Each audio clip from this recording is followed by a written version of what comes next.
Welcome again. You are watching Sunrise, coming to you from the headquarters of Channels TV here in Lagos. You wanted to say Lagos, something? Nigeria. You know, it's that song, but you know, let's just live it. Yes, remember I told you during the break, that song is going to be relevant for as long as Nigeria exists. But moving on to our next topic now, a document prepared by 107 scientists for the United Nations Intergovernmental Panel on Climate Change, IPCC, says that if land is used more effectively and I guess also more efficiently, it can store more of the carbon emitted by humans.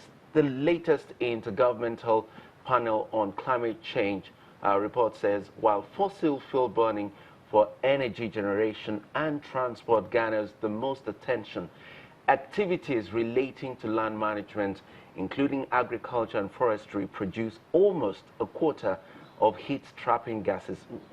Well, some English going on there. Yes, but, but it has to do with the land, agriculture, and some of the things climate that change we eat. and the consequences of our action. Okay, so we have the environmentalists Experts and all of those who in should know the studio today, right now. So we have Mr. Desmond Majekodumi. He's an environmentalist and founder, chairman, Lufasi Nature Park in Lagos.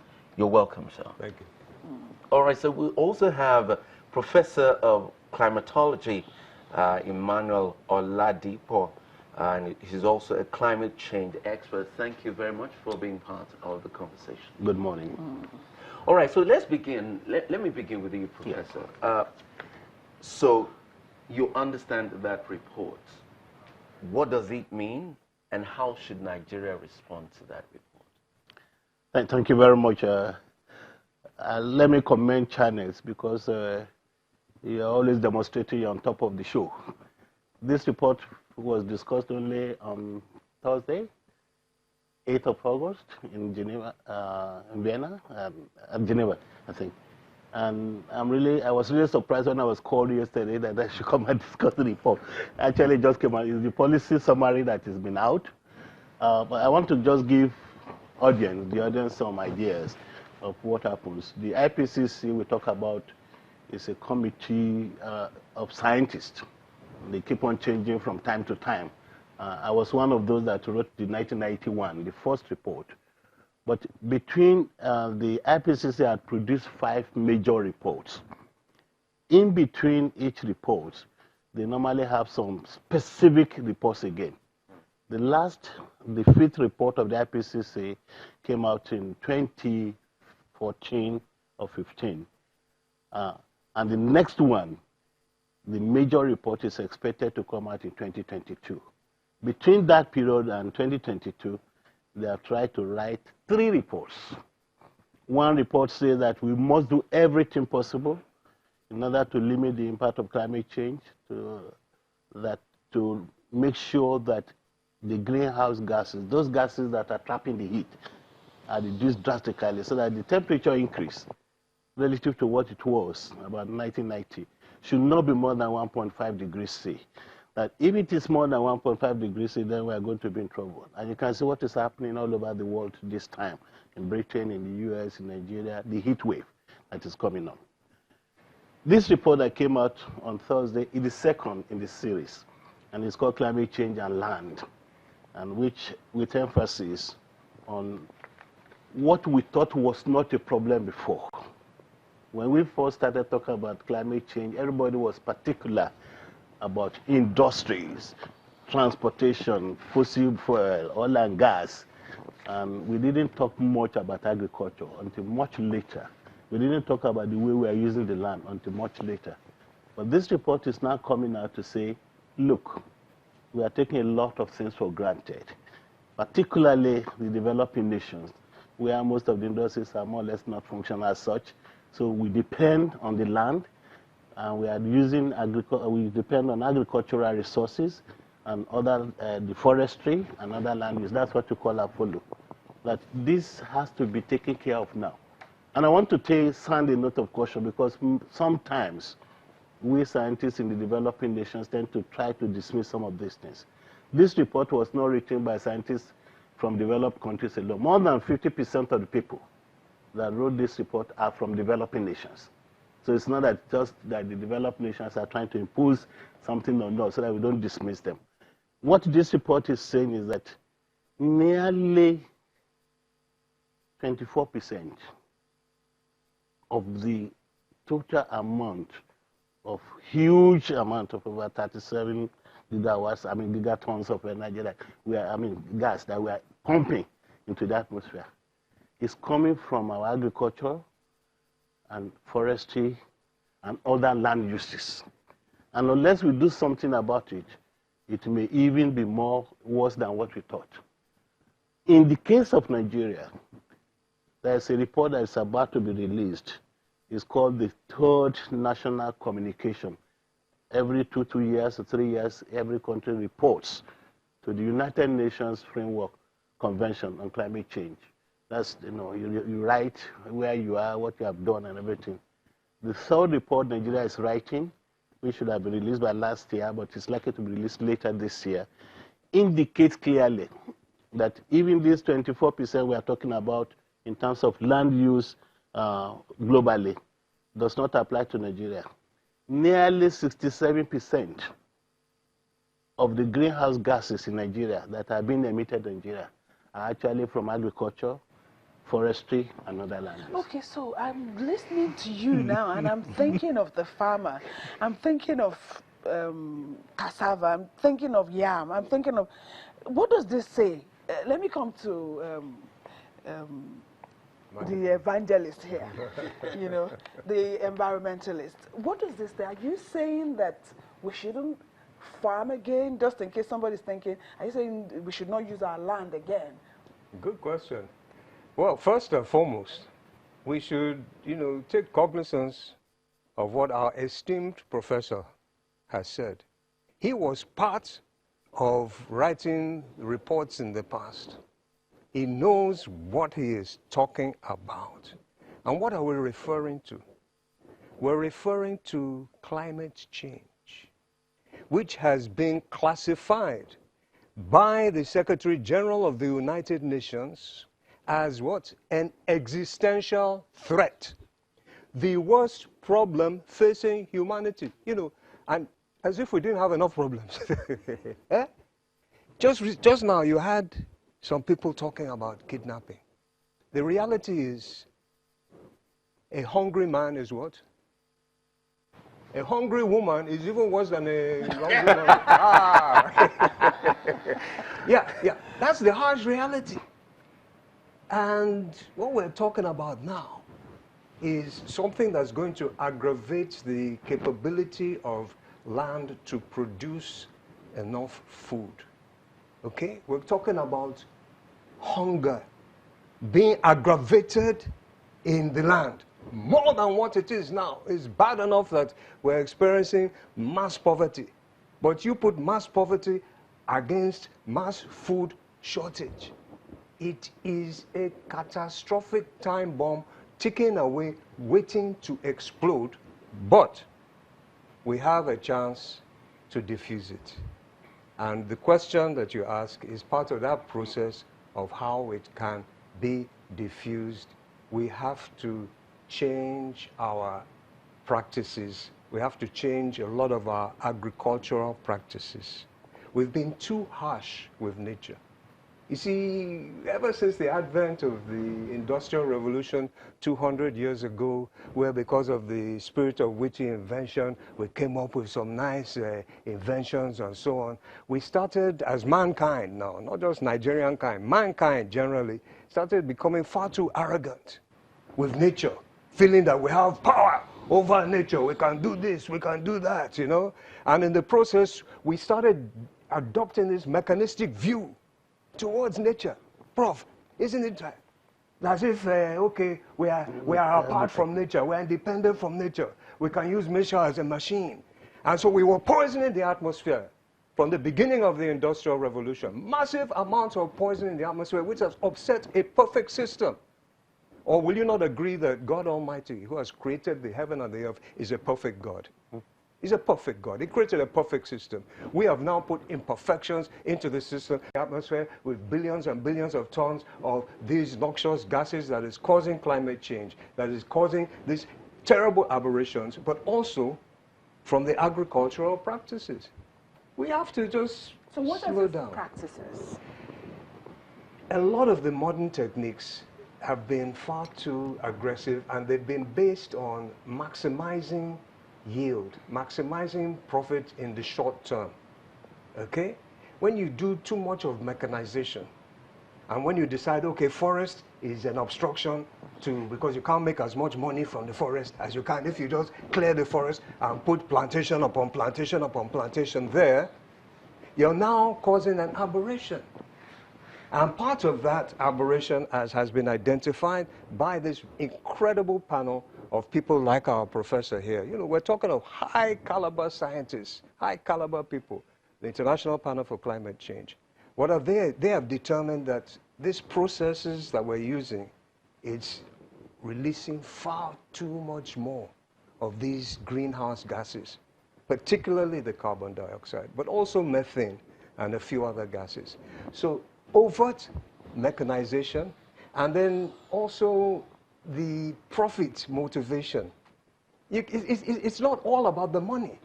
What's the point of, you know, making a whole lot of money over a short period of time, and then the capability of doing more is destroyed? It is not sustainable. I was listening to you on radio in the course of the last week when you mentioned that this July was the hottest ever in the history of mankind. Absolutely. But guess what? Guess what? Yes. 2016 July. Yes. Prof, isn't it, was the hottest? But now this 2019 July has gone above that. Hottest. It's never been experienced before. We're pushing this thing into a system that, you see, and where it becomes worrisome is that you now push it into what they call irreversible feedback loops. Okay? So you're pushing nature too much. Nature herself will now start releasing greenhouse gases. Like if you're dying back the forest, which is what's happening in some areas. Forests are dying back naturally, releasing greenhouse gases. The ice caps are melting, they're releasing methane from the permafrost, which is 40 times more virulent a greenhouse gas. We're reaching a point where we will not be able to stop it. And that's why people like professors, the International Panel for Climate Change, are bringing out this information. You were supposed to be an innuendo to the question I wanted to ask. Okay, so most of these reports appear elitist because it seems difficult to comprehend and understand what the implication is. And it's the critical mass of our people that contributes to these consequences. So what then can we do? How can we reach the vegetable seller? In Nigeria, our own case is even different. Like in India, we do a lot of meat, which I have also seen part of that report says is not exactly working for this and that. How can we break it down so that every man, woman, boy, or girl understands the consequence of every little action that they take, as much as killing a cockroach somewhere, killing an ant somewhere, those little things. How can we break it down to everyone? Yeah, that's a major challenge. What these reports do is to sensitize, to draw out information globally, not only in Nigeria, everywhere.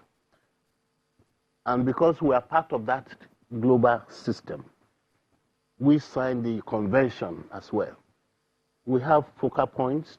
The Ministry of Environment, the Department of Climate Change, is the national focal point that is now expected to look at this type of report and domesticate it, interpret it within our own language.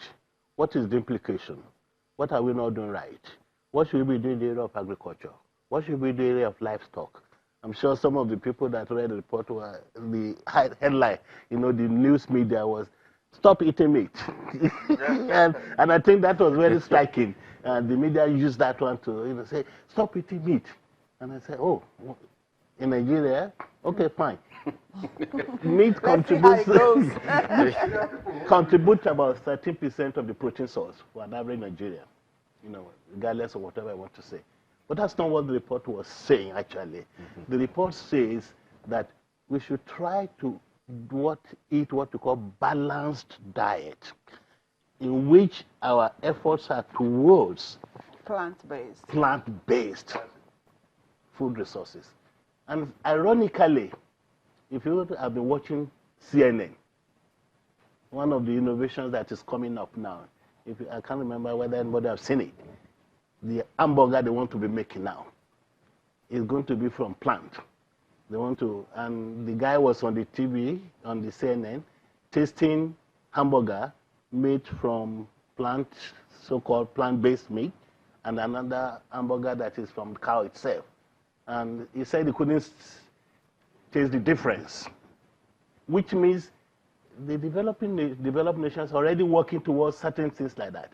And what the report says, therefore, is let's change our diet, make it more balanced, eat less meat, eat more of plant-based materials, coarse grains, and things like that. And if we are going to eat meat, the meat should be sourced from processes that are climate resilient and are emitting less greenhouse gases than the current one. And what does that mean? For those who may not know, the area of livestock where the emphasis is on meat in particular is because cows are notorious for emitting methane. And as my brother mentioned, methane is more potent in causing global warming than carbon dioxide, although it's less in quantity. But for every molecule of methane, it acts like 27 times the molecule of carbon dioxide. So, which means you may have very small amount of methane, but it can do more damage. So cows are notorious for emitting methane, but there are many processes now that are being put in place. In particular, it has been found that when you clear forest, you remove the trees, and the pastures that grow out of the secondary forest are very intensive emission category. So which means the type of pastures we should be feeding our cows should not be those types. And people are developing haze and all the rest. So we also have to, and I think what this one is saying is that it can no longer be business as usual. Nobody is saying we should not eat meat, but we should eat meat that is not from cows that are gorging out a lot of methane. That is a very tall order, because I'm trying to see how, I'm sure the Ministry of Environment, they're going to look into the Department of Climate Change, look into this, and we're going to take a break. When we come back, you have mentioned eating plant-based food. And the question of GM food, genetically modified food, will come in when we come back from this break. Just stay with me. Welcome back. So let me come back to you, Prof. You were talking about plant-based food, that's what we should eat. It's healthier and it's good for the environment. But some people have raised fears about genetically modified foods in Nigeria. I'm not so sure about, the policy. We don't have that as a policy, I guess. You will tell us. But do we have, from the background, have you heard that some food in Nigeria are GM food?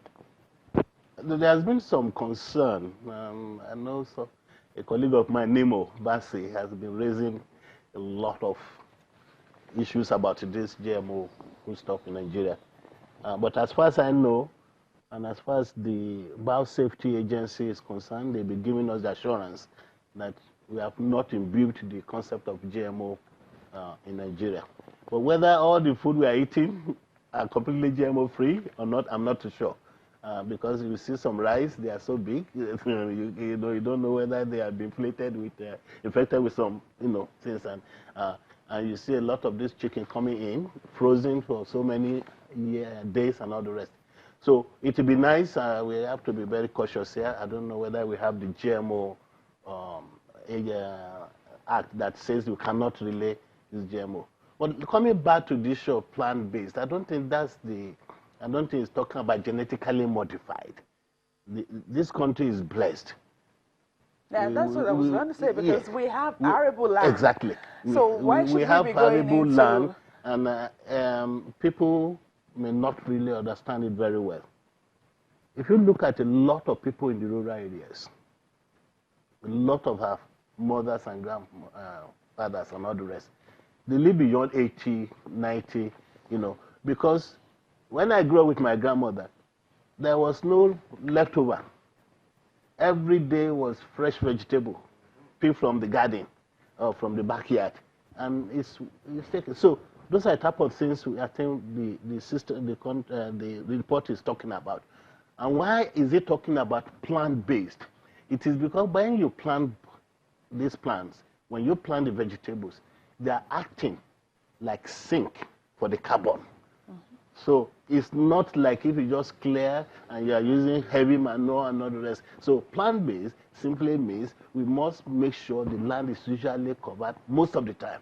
And whatever we are getting, whether it's from organic or some inorganic things, we have to be sure that they are genuinely fresh and everything. And it's clear. A lot of people who are vegetarians live longer than all of us who are fat with beef. Sorry, Kayode, we saw the report, where some women and some people were planting trees. And we're talking about preserving and restoring the forest. But if you look at, issues in the Northeast and deforestation here and there, how do we, ensure that, yes, we are able to restore our forests? This is a very, very good question. And it goes partly back to what Prof has been saying. I'm so glad he alluded to, because I remember Grandma's food was always so fresh. You see, and we've had this tendency to sort of, jump away from our old, traditional, organic-based agricultural practices, which might not have produced so much food in the immediate term, but were fully sustainable. So we just jumped away from that and adopt the modern practices. High mechanization, a lot of chemicalization. So you put all sorts of chemical fertilizers, nitrogen, phosphate, potassium. Everybody seems to be on the go, so you need the food on the go. Yeah. But in the process, what are you doing? You're destroying the soil, and that's what that report is all about. It's not sustainable. You can do it for maybe 5 years, 10 years. After 15 years, you go back to that soil. It will not grow even ordinary weed, because you've used weed killer, you've used insecticide, you've used fertilizer side, all chemicals, which our forefathers never did. Now, our forefathers' agriculture was very sustainable. They've been producing from the same land for hundreds of years. So we need to rethink and really, really rethink our practices, and particularly, as you said, about the forest destruction. Oh. You see, when I think of forest, I almost want to just lie down and praise He who created the forest. Do you know the value of forest? I can test you right here now. I'll give you $1,000 if you can say yes to this question. Okay, want to hear the question? $1,000? She wants to hear it. She wants to hear it. She wants to hear it. And everybody watching this program, this question is all out there for you too. You get $1,000 if you can say yes to this question. I know you'll say no, my money is safe. Can you hold your breath for 10 minutes? End of story. I'm glad you didn't say yes. If you say yes, bro, if you say yes, you then I'm water. Yeah, we're wrong. Why not? Because you need oxygen. Where does the oxygen come from? If we say, our grandfather kind of, agriculture practices, is it going to feed all of us? It will if we use modern, some of the more less negative modern techniques. There's some very good ways of doing organic farming now. We know how to make organic fertilizer. It's very, very easy, from compost and so on. And in the process of making that compost fertilizer, you can also generate electricity from the gas that comes from it. Come on, we need to do this thing. Our forefathers, they were not fools. Yes, they did things in I hear good you, ways. sir, when you say the way our forefathers used to, things have changed. Yes. Population is rising. Yes. There is need to produce Yes. food at, larger quantities Yes. of food. Yes. I mean, we Yes, still yes, have yes. food Yes. with all the mechanization. But not we in a still way have, that's not sustainable. I'm- Do you know? I'm going no, somewhere, hold sir. on, hold on. Do you know that in India now, there's a particular area in India where the suicide rate, you won't believe the figures, is over 15,000 farmers every year are committing suicide because they adopted the modern practice. They threw chemicals, which are totally unnatural. They had a good yield for 1, 2, 3, 4, 5, 6, 7 years. By the time they reached 7, 8, 9, 10, 11 years, no yield at all. Bam! Gone. So we take the traditional one.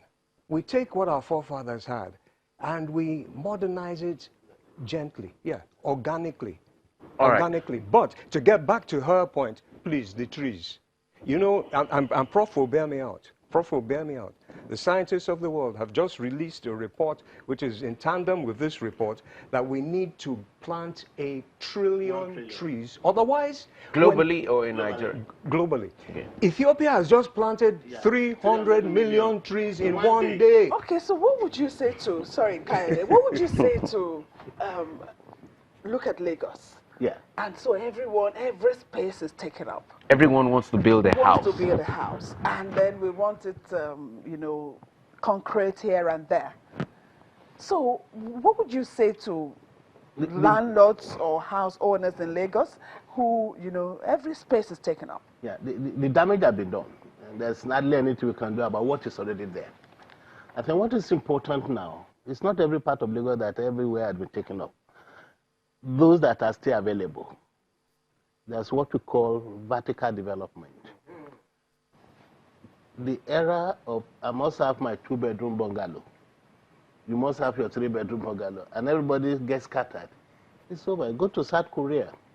You find a small place like Lagos Island with more than 2 million people. Why? Every house is a skyscraper. Minimum of about 10 floors. All facilities available. You buy your flat, you buy your, within that complex. So that in the same house, an area that is space of half a plot of land, you have about so many floors. I'm sure so you're pushing that's that one. to government. Because I'm that's thinking government. of how I understand Lagos is trying to. individuals will come together and say, no, you have no let's buy this. choice. I understand that Lagos is trying to have a policy in that area that anybody that is developing, it's just developers. Individual can still have a little bit, but once you are a developer, you are given the specification. You cannot have a 2-bedroom bungalow in this area. Well, you know that in Nigeria we have a lot of specification without empowerment.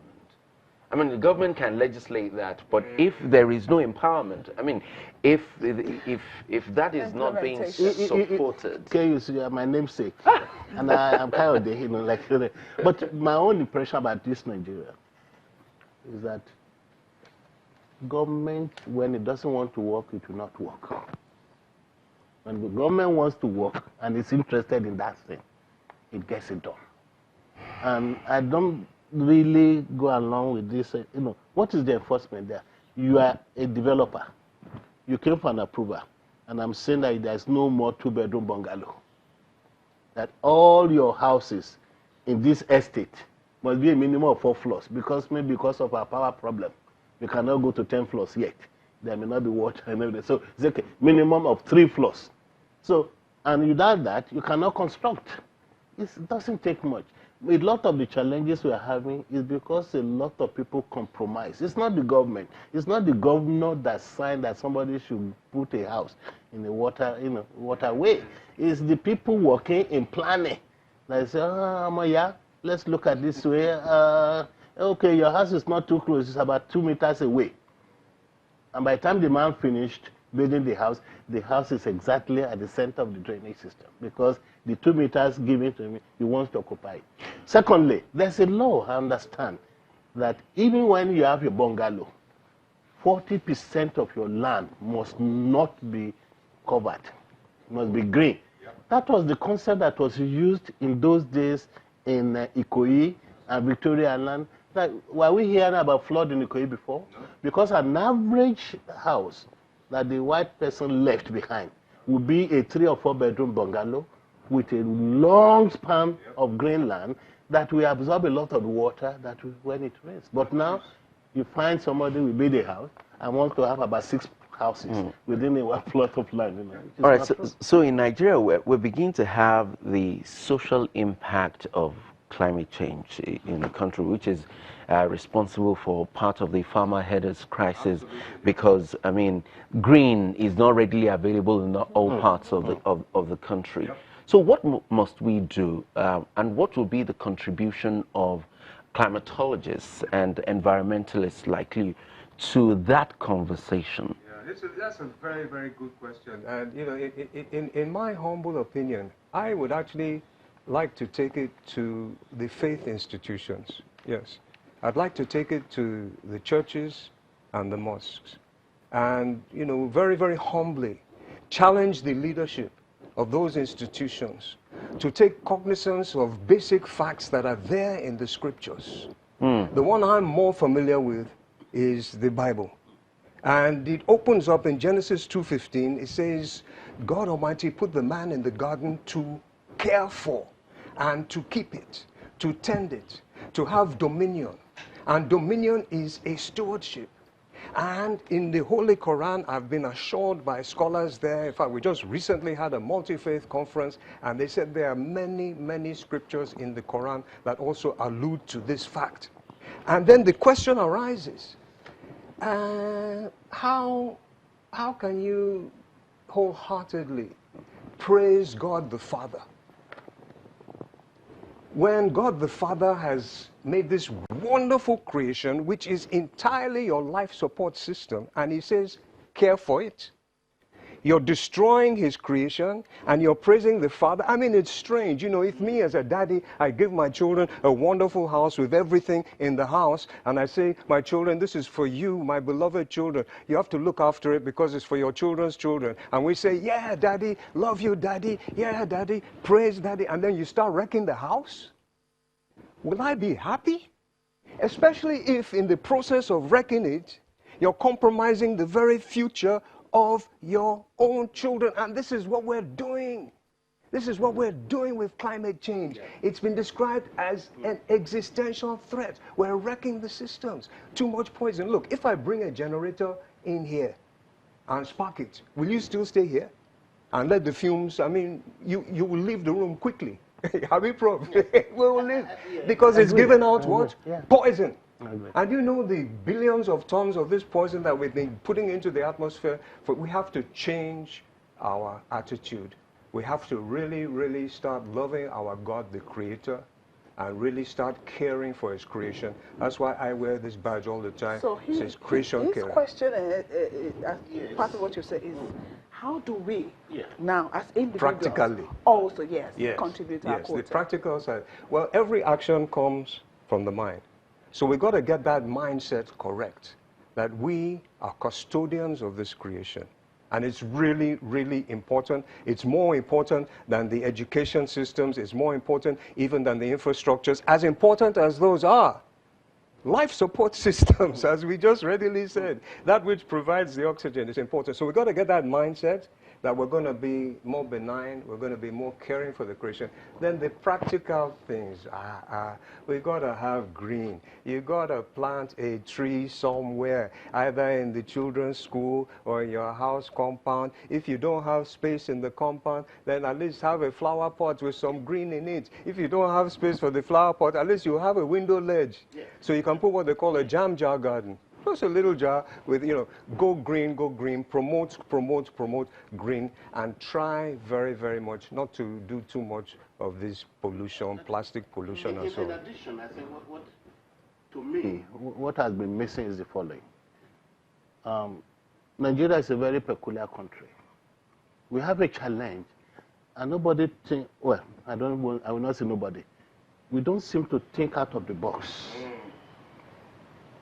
We have farmer herders clashes, and we're only looking at how to make them not to fight again. As we as a nation sat down fully and said, okay, is climate change a problem? How is it affecting the grasses? Which areas are likely to be more affected? Where are these cattle settled?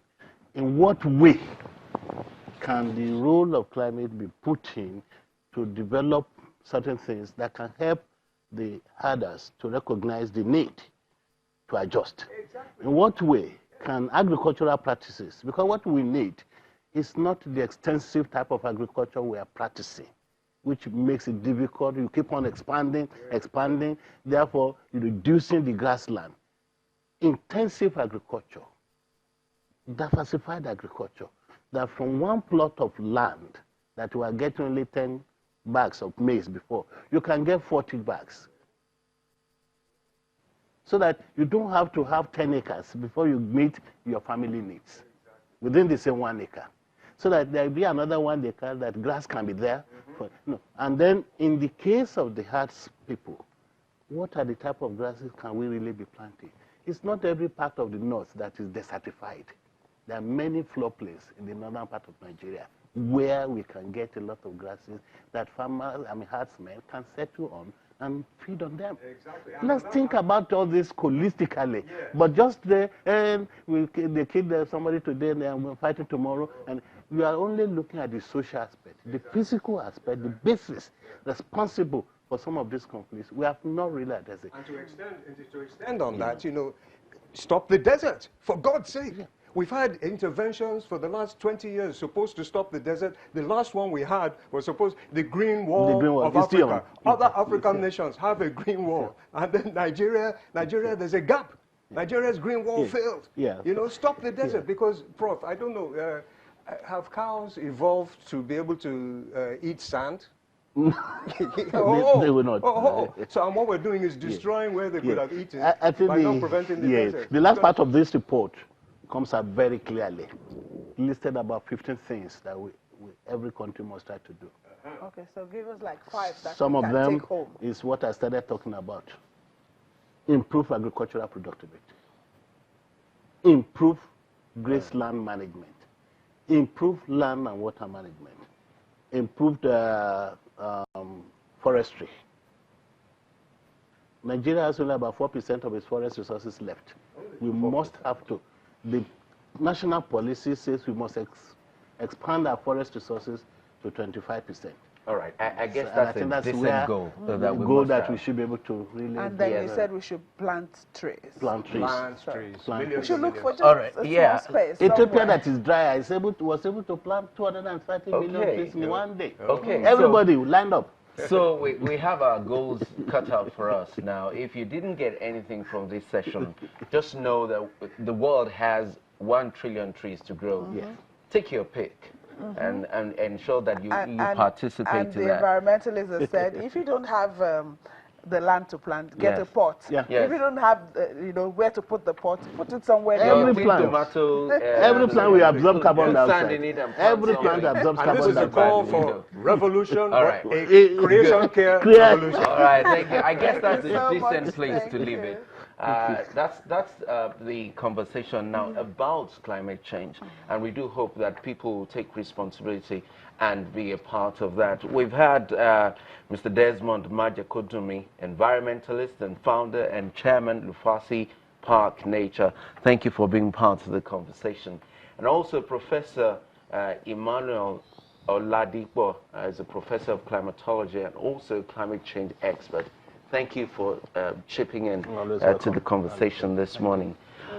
So we'll take another break on Sunrise. We'll be back in just a moment to discuss. We'll look at the Eid al-Kabir absolutely festivity in a moment.